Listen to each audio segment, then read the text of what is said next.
This is District Sentinel Radio, the newscast of record for the left.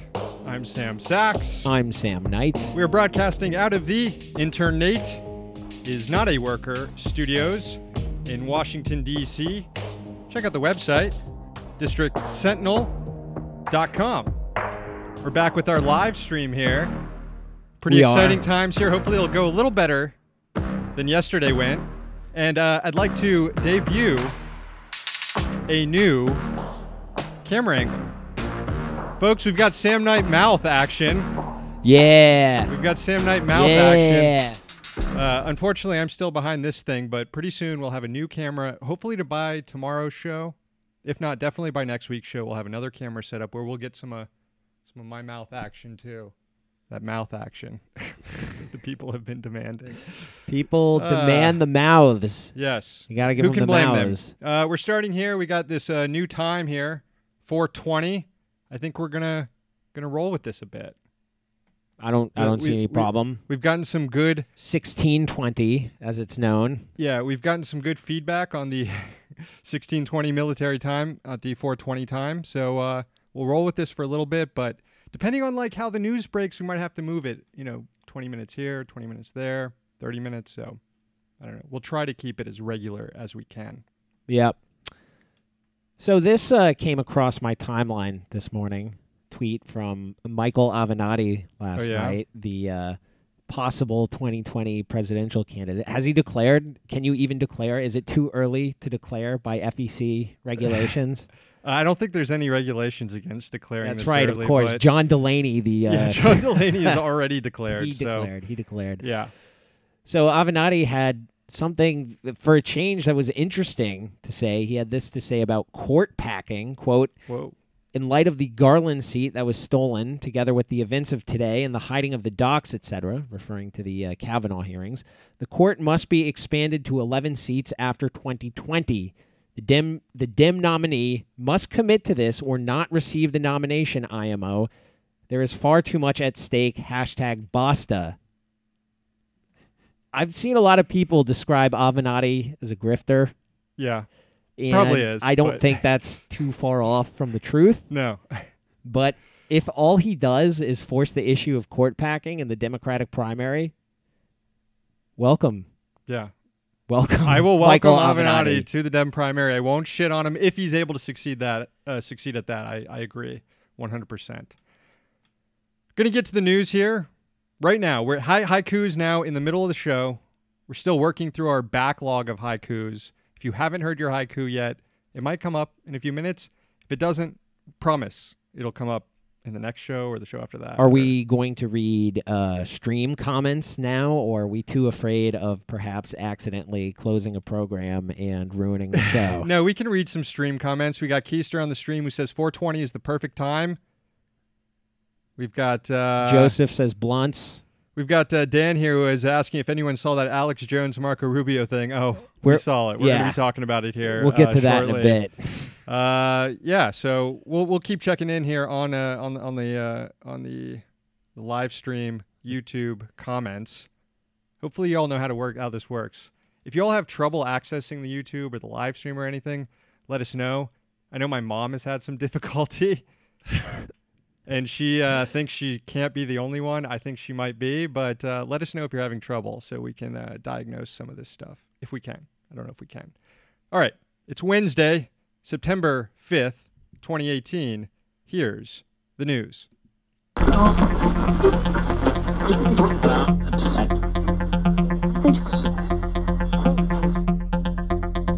Day 2 of the Brett Kavanaugh confirmation hearing before the Senate Judiciary Committee. And we got glimpses into two things today. Two things. One of them was Kavanaugh's shady as hell past in the Bush White House. And the other one is the shady as hell way Chuck Grassley is going about protecting Kavanaugh from facing questions about all this stuff. This is all, now this all went down, this part I'm about to show you, during Senator Leahy's questioning during the confirmation hearing on Wednesday. And I need to set this up a little bit, okay? First, meet Manny Miranda, okay? Manny Miranda is a guy... Fuck, I forgot to load his graphic in. All right? Hold on, I think I have it here. Hold on, let me just double check. You were so I do have excited it. about I have the it. feature. No, Here I he have is. it. Here I he have it. is. I have it. For I have people it. watching on the Yes, feed. yes. Here we go. Meet Manny Miranda here. That's him. Boom, from C-SPAN. That's the only picture I could find of him. Manny Miranda was a staffer for both Orrin Hatch and Bill Frist in the early 2000s, working on the Judiciary Committee. In 2003, Manny here started hacking into the computers of Democratic offices and stealing material. He was doing this for both intelligence purposes and he was doing it to leak to news outlets. But when it comes to intelligence, like his job was to usher George W. Bush's or help George W. Bush's judicial nominees get confirmed by the committee. And he was getting a behind the scenes look into what the Democratic strategy was. He hacked them. He hacked them. You guys are familiar with this tactic by now, I'm sure.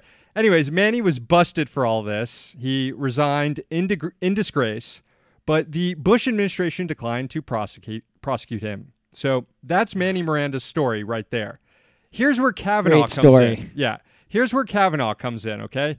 At the same time Miranda was stealing and using hacked information to assist Bush's judicial nominees, Kavanaugh was working at the White House counsel assisting Bush's nominees.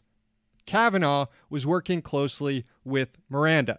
Now, this isn't anything new. This has been known. Kavanaugh has denied previously that he received any stolen information or that he knew what Manny Miranda was up to. Back during his 2006 D.C. Circuit Court confirmation hearing before the same Judiciary Committee, he was asked like 100 times about this issue, and he denied knowing of any stolen material, and that if he had known, he would have reported Miranda. Okay, so fast forward today, and it seems like Senator Leahy has discovered emails that show that Kavanaugh might be misleading everybody on this issue. Watch this clip. You never received an email from a Republican staff member with information claiming to come from spying on Democratic mole? I don't. I'm not going to rule anything out, Senator. But if I did, I wouldn't have thought that anything. I wouldn't have thought that the literal meaning of that. But wouldn't it surprise you that if you got an email saying you got that from somebody spying on Democrats? Well, is there such an email, sir? I don't know. I mean, It's a good question. Is there such an email? Now, what Leahy is getting at here is that there's a batch of emails from Kavanaugh's time at the White House. A lot have been withheld. Some have been released. Some of the emails have been made public. Like 100,000 have not been released, by the way. A lot of them were dumped right before this hearing. Some of the emails have been made public. Others are still classified and for committee members' eyes only. Okay? Only the committee members can get a look at what these emails or other documents that have been released say. And it's that second batch that Leahy is drawing his question from. And Leahy is suggesting that he has an email showing that Kavanaugh knew of Manny Miranda's stolen documents, but he can't ask about that email. Well, he could. But he can't ask about that email because the committee's chairman, Chuck Grassley, hasn't made that email public, and neither has the Bush Library and the other people who are involved in making these emails for the actual public. So here is more on this exchange. Take a look. If you got an email saying you got that from somebody spying on Democrats? well, is there such an email, sir? I don't know. I mean, Well, we'd have to ask the chairman what he has in his confidential material. But here's the if you're referring to something particular, here's what I know. Hey, just stop a minute here. Took Grassley a while. In your 30 minutes, and don't take this off of his time. You made reference. Jeez, you're don't talking yell at the about the period timekeeper. of time that he was White House counsel. Yep. That material's available to everybody. So that bit of the material about him that's marked committee confidential is now public and available? Is that what you're saying? If that's what the chairman's saying, we got a whole new series of questions. No, not if it's committee confidential. But So it's not available. you have access to it. Not so But that I don't can ask. forget, 80% of the material we've gotten from the library is on the website of the Judiciary Committee, so the public has access to it. No, Proceed. I want Judge Kavanaugh to have access so that we can ask him these questions under oath, and he can see them. So I would ask and we'll have another round, but I would ask the chairman if he might look at some of these that are marked committee confidential, which limits the ability of us to ask you specifically and hand you the specific emails. So a bit of a cliffhanger there, because we have Leahy asking Grassley to make public the emails that he wants, referring to his questions. Grassley's basically saying that he put a system in place, the chairman, Grassley, put a system in place to make the documents public, and that Leahy didn't follow the system, so he's missing out on it now. Leahy's next round of questioning on Kavanaugh is supposed to be tomorrow. We'll see if between now and then, as Leahy has asked, those documents are going to be made public. So Leahy really wanted to get Kavanaugh on the record. I was a little surprised that Leahy's reaction is to Grassley was not to release the emails to the public. He wants Kavanaugh to see them so he can answer the question. And I'm wondering if then Kavanaugh answers the question the way that Leahy thinks he will have to when presented with these emails.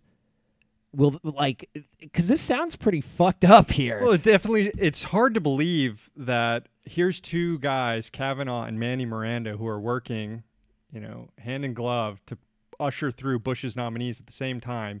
And Miranda is using pilfered material and documents to assist his strategy. It's hard to believe that he's not bringing Kavanaugh into the loop on that. And there's some other questioning that Leahy gets into about whether or not Kavanaugh met with Miranda, not at the White House or on Capitol Hill, but if they ever met at private locations, if they ever met at Miranda's house to receive some of these documents, which are very specific questions suggest that Leahy might have some material. I'm kind of wondering, and this might sound a little bit like a resistance dipshit fever dream, is that could there possibly be evidence that comes up where the D.C. police could indict Kavanaugh on some sort of criminal conspiracy? Maybe obviously the statute of limitations has passed, but I don't know. Probably has. It's been about 15 years. It's been a while. Leahy also raised a similar issue with regard to how Kavanaugh how involved Kavanaugh was in the Bush-era warrantless wiretapping program. Kavanaugh denied involvement in creating some of the legal memos for that. Also, when he was asked about that, Kavanaugh said, which warrantless program are you referring to? You'll have to be more specific. Yeah, you'll have to be more specific. Anyways, Leahy wants emails made public that seem to contradict that claim from Kavanaugh as well. I'd say Kavanaugh did get roughed up in the hearing. This was after a new ABC Washington Post poll shows only 38% of the public thinks Kavanaugh should be confirmed. That's it's not much. 39% think he should be opposed. There are a few who are undecided there. And looking at that poll, looking at the protest yesterday, what looked like uniform Democratic opposition to Kavanaugh on the Judiciary Committee, his shady past, it really looks like Kavanaugh's nomination could be defeated, possibly be defeated, or delayed maybe. We do have elections coming up if you can just push it back for a few months. But Senator Lindsey Graham came up later in the hearing, and here's what he had to say about all that. You're probably going to get 55 votes. I don't know, 54 to 56 or 57. I don't know what the number will be. There are 11 undecided senators before the hearing. 3 of them are Republicans. I like your chances. 8 of them are Democrat. You're in play with about 5 or 6 of them. He's not wrong. Yeah, I don't think he's wrong. Lindsey Graham is a real piece of shit who's notoriously wrong about a lot of things, but I think he probably does have a sense of his colleagues in the Senate, especially people like Joe Manchin and Heidi Heitkamp. He probably knows what they're thinking better than us lefties. I mean, would you be willing to bet against Lindsey Graham's prediction? On this, no. No, I sure as hell wouldn't. We'll have more on the Kavanaugh hearings tomorrow. And that will probably have to include an updated number of the total number of people who've been arrested throughout the week. Yeah, we've had like 70, haven't there been? I think that was the number after yesterday. So at the end of today, it'll be more. Good Lord. It's God bless those troops. We did have senators God blessing the Capitol Police today. That was really gross.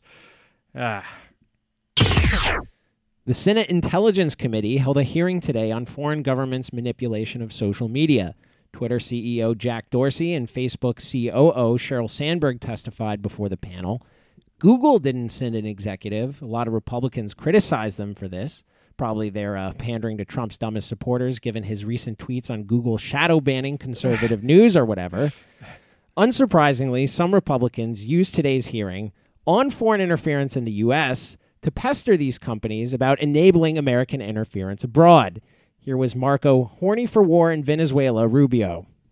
And so what we're asking you to do, and I think what you've agreed to do, is to use the powers that you have within your platforms to crack down on certain users who are hostile actors, who are using disinformation or misinformation or hate speech for the purposes of sowing discord or interfering in our internal affairs. And that's a positive.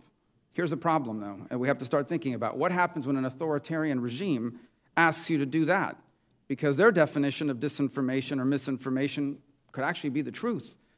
Their discord, or what they define as discord, would be things like defending human rights. Interfering in their internal affairs, they would define as advocating for democracy. Now, this might sound rather innocuous, but as a lot of Sentinel listeners know, Rubio's democracy could be defined as apartheid in Palestine, or supporting far-right politicians in Ukraine, or supporting military rule in Honduras. Rubio's authoritarian regime, one that uses the ballot box to nationalize oil companies and plantations. So you can see how these suggestions, taken to their logical conclusion, could accentuate the worst tendencies of the U.S. government. Now, Rubio wasn't stupid enough to openly call for Facebook and Twitter to work with the CIA, but Tom Cotton was. He questioned Twitter CEO Jack Dorsey on a 2016 decision to stop work with the agency through Data It's a company that works with Twitter getting exclusive access to tweets. Here's Cotton.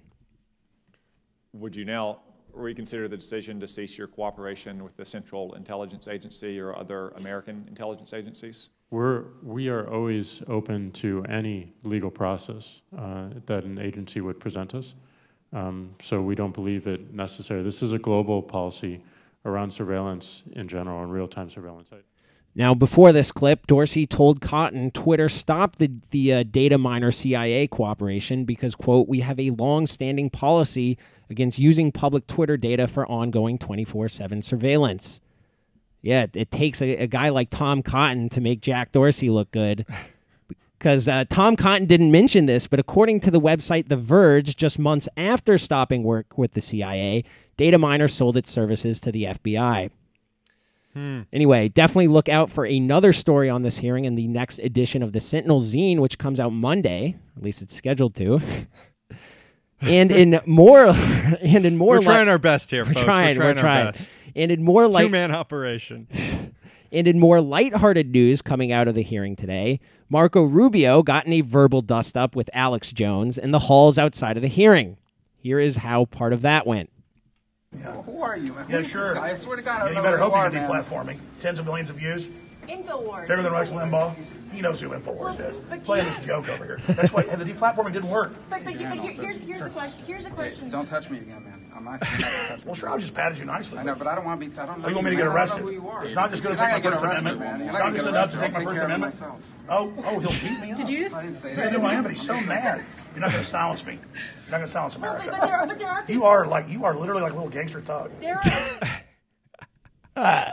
are. God damn, that's good.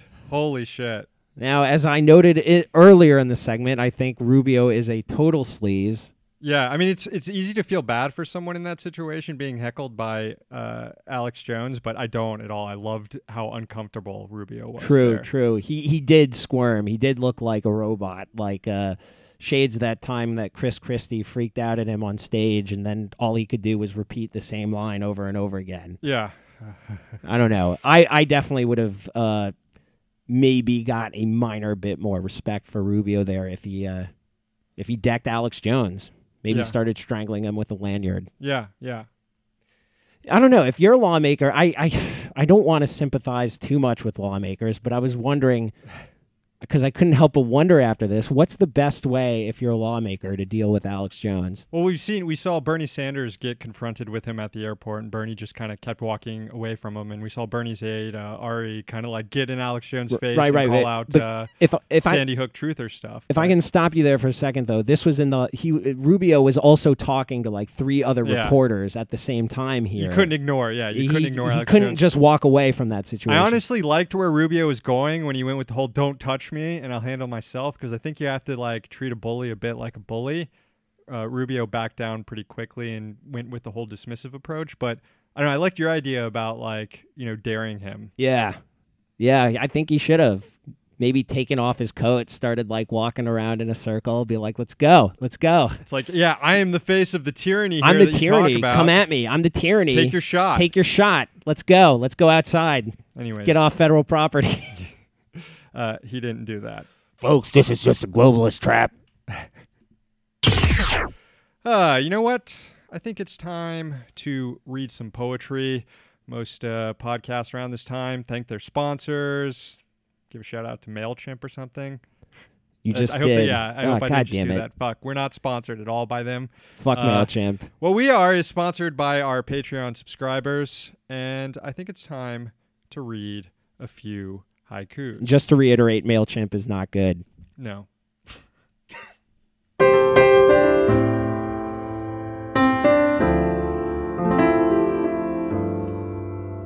This is for Kristen. Kavanaugh hearing. About every 10 minutes, yelling owns at Brett. Thank you, Kristen. This one is for Nate. A voice. Is that you? The lost intern, the sweet boy, the garbage can prince? Thank you, Nate. Forever intern of our hearts. Never forget our sweet boy, Nate. He's okay, by the way. He's doing fine. This is for Austin. Salty snacks, love them. Hit me with the salty bread. This includes pretzels. Thank you, Austin. This is for Matt. Give me all the means. I want the communism from here to the moon. Thank you, Matt. This is for Adam. After Labor Day, still sweating like a bastard. Global warming sucks. It does. Thank you, Adam. Finally, this is for Charlie. Build a time capsule. Bury a freaking Tide Pod. A snack for later. That's right. Thank you. Tide Pod joke. Thank you, Charlie. We're not dead yet. Thank you, Charlie. Thank you to all the new subscribers out there, whether you're watching or not. We really appreciate you. If you haven't heard your haiku yet, as I said at the top of the show, it's coming. We're really working through our massive, massive backlog. Today, a conference committee met so the House and Senate can iron out differences between the farm bills passed by both chambers. One major point of contention, House Republicans passed more stringent work requirements on people who get food stamps through the so-called Supplemental Nutritional Assistance Program, or SNAP. Before proceedings today, President Trump weighed in on Twitter. Guess what he said? He said, quote, #Farm Bill with SNAP work requirements will bolster farmers and get America back to work. Pass the Farm Bill with SNAP work requirements. At least one Democrat hit out at this callous policy. California's Barbara Lee tweeted, quote, "The GOP Farm Bill includes billions in corporate welfare for mega corporations, but rather than go after special kickbacks, President Trump and his GOP cronies are picking on single moms and disabled Americans. Robbing from the poor to give to the rich. It's the conservative way." The conference committee is aiming to get a farm bill passed before the end of the month. When the current legislation expires, Congress typically passes a farm bill every 5 years. Highlighting the importance of the legislation, the Senate majority leaders on this year's conference committee, Mitch McConnell didn't have anything to say today about work requirements for SNAP. He did say this, however, about legalizing it. That's right, everyone's favorite plant, industrial hemp. Now, it's no secret I'm particularly excited about the parts of the Senate-passed bill that concern industrial hemp, and I want to recognize my friend and colleague, Congressman Comer from Western Kentucky, who, as Commissioner of Agriculture before he came to Congress, was the first Kentuckian to take a major lead role in what has now developed into a national consensus, I believe, that industrial hemp deserves a comeback. I think the confusion with its more controversial cousin. Okay, let me stop you right there, nerd. That's more than enough Mitch McConnell for one day. Reflecting his fucked up and cruel attitudes toward cannabis, as Politico reported last month, McConnell made sure the language on hemp legalization would bar felons from getting federal licenses to grow hemp. This is really cruel. Finally today, on yesterday's show, we mentioned that Amazon became the second company to hit $1 trillion in value. By the way, that's really just an imaginary number, mostly, right? Wall Street's inflating it. I mean, it could, yeah, the stock move market back could and tank forth. Plus, like, next yeah, week. It tanks tomorrow, it's worth nothing. One thing that is for sure, the company is valued so high off the back of its underpaid workforce, a workforce that relies on public programs to survive because their Amazon paychecks are so meager. Now, two lawmakers are getting personal with Jeff Bezos, trying to cut that shit out. Senator Bernie Sanders and Representative Ro Khanna have introduced legislation titled the Stop Bezos Act. Finally, Yes. a good acronym Yes, it for stands legislation. Stands for Stop Bad Employers by Zeroing Out Subsidies Act. That is a damn good acronym there. So wait, there's no stop doesn't mean anything, but Bezos means Bezos is bad employers by zeroing out subsidies. Yeah. And then stop is just stop that. Yeah. Thanks for clarifying all that. Anyways, the bill requires companies with more than 500 employers to pay back to the government the cost of any social programs that their workers still rely on. And, you know, this is a good name for a bill, as we've mentioned. It's good to call out the oligarchs by name. I saw on Twitter that at a recent Street Fight Radio live show, the boys got the crowd chanting, "Kill Jeff Bezos." Which, as our lawyers have told us, we're not going to start that shit. To not start that shit. Those guys have different legal advice. We're just reporting what happened at their show. This legislation, if passed, could equal a lot of money for Amazon. The government spends well over $150 billion every year trying to lift low-wage workers through social programs. And a study out of the nonprofit New Food Economy found thousands of Amazon employees that still rely on food stamps. Plus, a third of Amazon's workforce in Arizona relies on food stamps. Thanks a lot, John McCain. I guess he's not really to blame for that, but... Fuck him anyway. Yeah, why the hell not?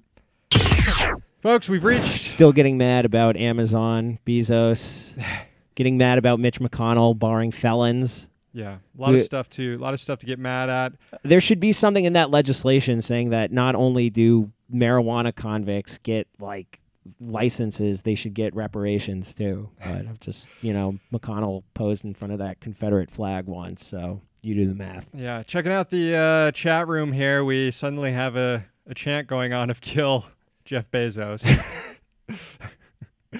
Hey, they're just chatting. Jack says, Mitch smoking on that loud. Probably not. But I hope that you guys are smoking on that loud as you're listening to the show. Why not? We're starting at 4:20 for you guys. We're not. We're working. Might hit that loud after the show. But we hope you all are hitting it up. Don't you hope that, Sam? I was thinking about incorporating a prop today with the McConnell clip, just lighting a J and coughing or whatever to cut him off. But yeah, I do hope everyone else is blazing. I'm just saying, don't discount us blazing on the air. Yeah. What the fuck is this? We got David listening. David's a good member. Says, longtime listener, never heard a haiku for me. Bitter, bitter me. I remember writing David a haiku a long, long time ago, but David, stick around. We'll give you another one. If you ask us nicely, we'll give you a haiku. That's just sort of what we do. Whoa. we won't overextend ourselves, but okay, right now we won't. We have a lot of fucking haikus to write, but we'll do our best. Immediately walking back that haiku statement we just made. That's the show. Call the rant line 202-684-6108. We'll play your messages on air. Thank you to our special sponsors, the Congressional Dish podcast hosted by Jen Briney. Find it at congressionaldish.com. Another sponsor, levelnews.org. Subscribe on Patreon. Y'all are already subscribing, so I no longer need to say this. Subscribe if you haven't, or if you're just only watching us on Patreon. Check out our free stream on SoundCloud. We're still releasing some content over there, including the daily news dump. So no reason to unsubscribe from that platform. And consider naming the studio. The Intern Nate is not a worker studio name ends this week. We go back to the Sentinel Fort. Newscast is back tomorrow. We're here in D.C., so you don't have to be.